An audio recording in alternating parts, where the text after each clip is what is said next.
This is the first ever in-depth tutorial for the Vocoder guitar tone on Polyphia's song Rich Kids. Make sure to subscribe if you learned something, and share this video with a friend if you think they'd like to know how to do this.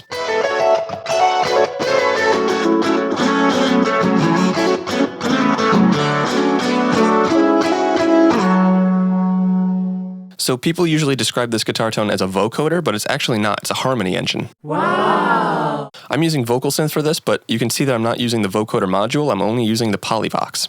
Fun fact, Tim actually used isotope Nectar to get his tone, which also comes with its own harmony engine. But for this tone, it's much more important to get the right carrier signal, which is the MIDI notes that you're using to modulate your guitar. Without those chords, you would be generating your harmonies based on the signal coming from your guitar. What MIDI mode allows us to do is to send those chords to Vocal Synth and control the way it generates the harmonies. To set that up in Vocal Synth, you want to click right over here where it says Auto Mode and switch it to MIDI mode. Then go to your MIDI chord track and make sure the output is set to the MIDI input on Vocal Synth.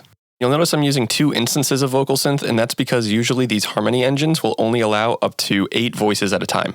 Voices are each of the harmony notes that are being generated at the same time. The second phrasing on the opening riff of Rich Kids actually has more than 8 voices, so a way around this is to split up the octaves into different MIDI tracks and send them to its own instance of Vocal Synth. This way, when you're playing these huge chords, Vocal Synth won't leave out any of the harmonies. Then create sends on your guitar track to send to each of your harmony buses.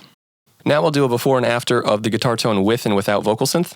And if you like this guitar tone, you can check out my other video where I show how you can get Polyphia's tone without using an Axe-Fx.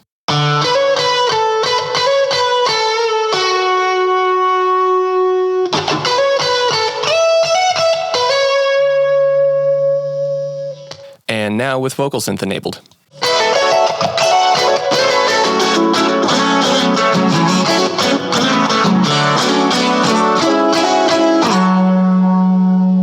So there it is. This tone is no longer a mystery. If you try this out, let me know how you like it. Follow me on Instagram at Contango Music. You can stream my new song Trappy on Spotify. And that's it. Love you. Peace.